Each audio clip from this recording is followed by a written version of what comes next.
Rome has fallen more than once, and somehow it is still here. The kingdom vanished. The Republic murdered itself. The Western Empire collapsed. Constantinople burned. Yet Roman law still shapes courtrooms, Roman roads still guide modern highways, Roman political language still fills parliaments, and nearly 1 billion people speak languages descended from Latin. That is the strange truth at the heart of Rome. Its greatest conquest was not territory. It was time. For more than 2,000 years, one city on the Tiber transformed from a cluster of hilltop settlements into a republic, an empire, a Christian civilization, and finally a ghost inside the modern world. Along the way, Rome defeated kings, survived Hannibal, produced Caesar, endured civil war, split in two, and outlived the people who claimed to have destroyed it. So when did Rome actually fall? The answer is far less simple than 476. Because Rome did not disappear, it changed shape. Rome did not begin as an empire. It began as a vulnerable settlement in a dangerous neighborhood. Along the lower Tiber River, several small communities occupied a cluster of hills overlooking marshland, farmland, and a useful river crossing. The location was not glamorous, but it was strategic. Traders could move inland from the coast. Armies could cross the river. Farmers could work the surrounding plains, and anyone controlling the hills could watch the traffic below. Later Romans preferred a more dramatic origin story. They claimed their city was founded in 753 BC by Romulus, a warrior raised by a she-wolf who killed his twin brother Remus during a dispute over where the city should stand. It was an appropriately Roman legend. Family, ambition, sacred destiny, and murder before the construction work was even finished. Archaeology suggests a slower beginning. Rome probably emerged through the gradual union of Latin villages, shaped by contact with neighboring Sabines, Greeks, and especially the powerful Etruscans to the north. Under its early kings, the settlement gained temples, public spaces, defensive works, and a drainage system that helped transform swampy ground into the Roman Forum. Then monarchy became a dirty word. According to Roman tradition, the final king, Tarquinius Superbus, ruled through fear. After his son's assault on the noblewoman Lucretia triggered outrage, Rome expelled the royal family around 509 BC. The Romans replaced the king with 2 annually elected consuls, each capable of restraining the other. They created assemblies, magistracies, and a senate dominated by wealthy aristocrats. This was not democracy in the modern sense. Power remained unequal. Patrician families controlled much of the state. While ordinary plebeians spent generations fighting for political representation, legal protection, and access to office. Their struggle produced tribunes who could defend citizens and veto official actions. Roman government became a complicated machine of rivalry, compromise, and institutional suspicion. That suspicion was the point. The Republic was designed by people terrified that one man might become king again. While Rome argued with itself, it conquered Italy. Defeat rarely discouraged it for long. After Gallic warriors sacked the city in the early 4th century BC, Rome rebuilt, reorganized, and expanded. It fought the Samnites across the mountains, absorbed Latin rivals, and survived a costly war against King Pyrrhus of Epirus. Rome's advantage was not that it won every battle. It was that losing one battle did not end the war. Conquered communities were offered different levels of citizenship, alliance, and obligation. They supplied soldiers while retaining limited local identity. Each victory gave Rome more manpower for the next conflict. By 264 BC, the small settlement beside the Tiber controlled nearly all of Italy. Across the sea, another power was watching. Rome entered the First Punic War in 264 BC as Italy's strongest land power. Its opponent, Carthage, commanded fleets, trade routes, and wealthy ports across the western Mediterranean. Rome barely had a navy. So the Romans copied captured Carthaginian ships, trained inexperienced crews, and turned sea battles into something resembling infantry combat. After 23 exhausting years, Carthage surrendered Sicily. Rome had discovered a dangerous talent. It could learn almost anything while fighting for its survival. Then came Hannibal. In 218 BC, the Carthaginian commander marched from Spain, crossed the Alps, and invaded Italy. At Cannae in 216 BC, his smaller army surrounded a massive Roman force and destroyed it. Tens of thousands died in a single day. Rome's allies began to defect. The Republic appeared finished, but Rome refused to negotiate. It raised new armies, avoided Hannibal's traps, attacked Carthaginian territory elsewhere, and slowly turned a brilliant invasion into a strategic prison. 202 BC, Scipio Africanus defeated Hannibal at Zama. Half a century later, Rome destroyed Carthage completely. The Mediterranean was becoming a Roman lake. Victory, however, changed the Republic more dangerously than defeat ever had. Conquests brought provinces, taxes, enslaved laborers, and extraordinary wealth. Much of that wealth flowed upward. Elite families accumulated enormous estates, while many citizen farmers returned from long campaigns to find themselves indebted, displaced, or unable to compete. Rome's empire was expanding faster than its political system could adapt. Reformers such as Tiberius and Gaius Gracchus tried to redistribute public land and restrain aristocratic power. Both were killed during political violence. Their deaths revealed that Roman politics was no longer governed only by speeches, elections, and legal procedure. Organized bloodshed had entered public life. Military change deepened the crisis. Gaius Marius recruited poorer citizens during Rome's late 2nd century wars and helped accelerate the army's movement toward longer service, standardized organization, and professional careers. Later Romans would package these developments into a single dramatic revolution, but the transformation was gradual. Its consequences were not. Soldiers increasingly looked to successful commanders for wages, plunder, and retirement land. A general who could reward his men possessed something more persuasive than senatorial authority: armed loyalty. In 88 BC, Sulla marched Roman troops against Rome itself. The unthinkable had become a political technique. Julius Caesar perfected it. After conquering Gaul, he crossed the Rubicon in 49 BC and ignited civil war. He defeated Pompey, accumulated unprecedented power, and was assassinated in 44 BC by senators claiming to defend liberty. Instead, they triggered another war. Octavian, Caesar's adopted heir, eventually defeated Mark Antony and Cleopatra at Actium in 31 BC. The Republic still had consuls, elections, and a senate, but its soul belonged to the last man with an army. Octavian understood the mistake that had killed Caesar. Romans hated kings, but they were exhausted by freedom enforced through civil war. So in 27 BC, he performed one of history's most successful political disguises. He announced that he was restoring authority to the Senate and people. In return, he received extraordinary commands, sacred prestige, and the name Augustus. The Republic remained on paper. Power did not. Augustus controlled the armies, the richest provinces, and the machinery of patronage. He presented himself not as a monarch, but as the princeps, the first citizen. Elections continued. Senators debated.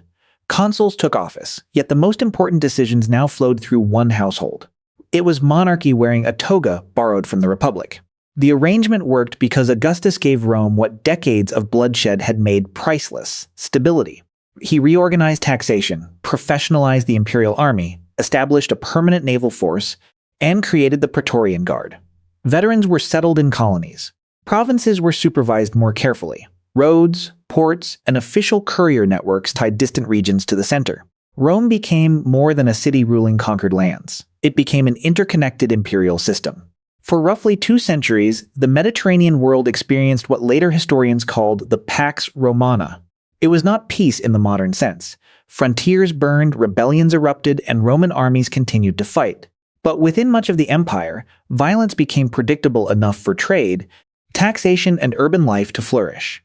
Under Trajan, Roman territory reached its greatest extent, stretching from Britain to Mesopotamia and from the Rhine to North Africa. Under Hadrian, expansion slowed and borders hardened. Forts, walls, and garrisons marked the edges of a civilization that had begun to recognize the cost of endless conquest. Its engineering made imperial power visible. Roman roads allowed troops and messages to travel with remarkable speed. Aqueducts delivered water to cities on a scale few societies could match. Concrete enabled enormous domes, bath complexes, temples, harbors, and amphitheaters. The Colosseum could hold tens of thousands of spectators, then empty them through a carefully organized system of entrances and passageways. Infrastructure was not decoration. It was control made permanent. Citizenship, law, language, coinage, and military service gradually drew provincial elites into the Roman order.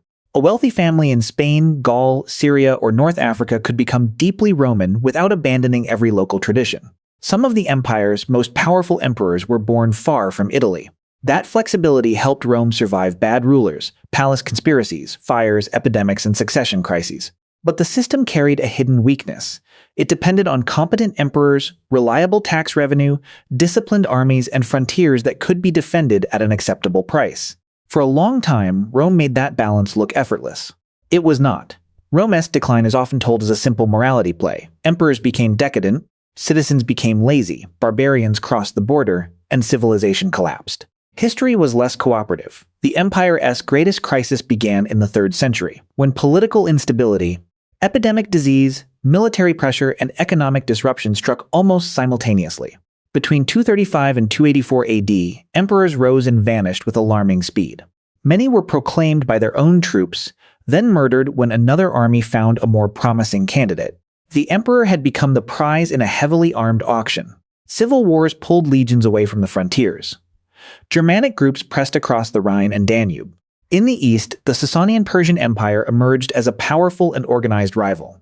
In 260, Emperor Valerian was captured alive by the Persian king Shapur I, an almost unimaginable humiliation for the Roman state.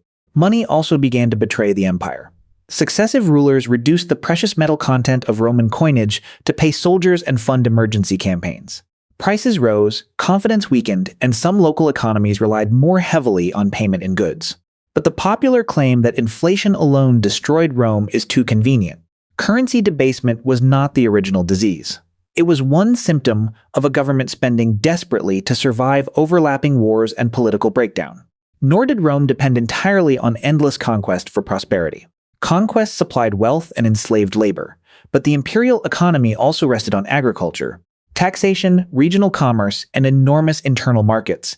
Its weakness was not that expansion suddenly stopped.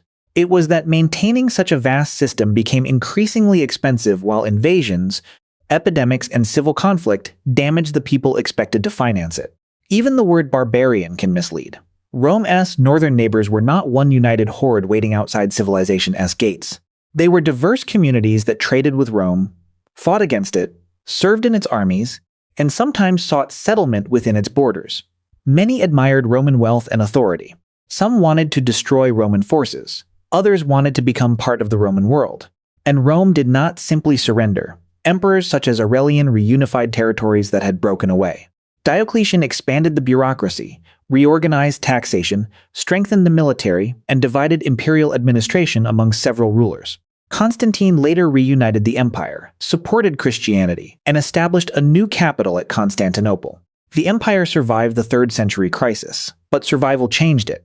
The Rome that emerged was more militarized, more centralized, more heavily taxed, and less dependent on the old city of Rome itself. The ancient system had not collapsed, it had hardened. In 395 AD, the Roman Empire was divided between two imperial courts. The division was meant to make government easier. Instead, it exposed how different the two halves had become. The Eastern Empire possessed denser cities, stronger tax revenues, major trade routes, and the defensible capital of Constantinople. The Western Empire controlled vast territories but struggled with shrinking revenues, repeated civil wars, and frontier armies increasingly composed of soldiers recruited from outside traditional Roman society. Then the Huns moved west. Their arrival disrupted communities across Central and Eastern Europe, pushing Gothic groups toward Roman territory. In 376, thousands of Goths crossed the Danube seeking protection inside the empire. Roman officials exploited and mistreated them. Rebellion followed. 2 years later, at Adrianople, a Gothic army destroyed a major Roman force and killed Emperor Valens. Rome had not been defeated by an unstoppable foreign wave. It had mishandled a refugee crisis and created an enemy inside its own borders. The West increasingly relied on federated groups, known as foederati, who fought under their own leaders in exchange for land, payment, or legal status. This was not automatically disastrous. Rome had absorbed outsiders for centuries.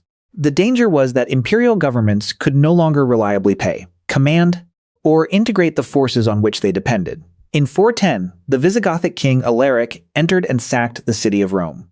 The psychological shock was enormous.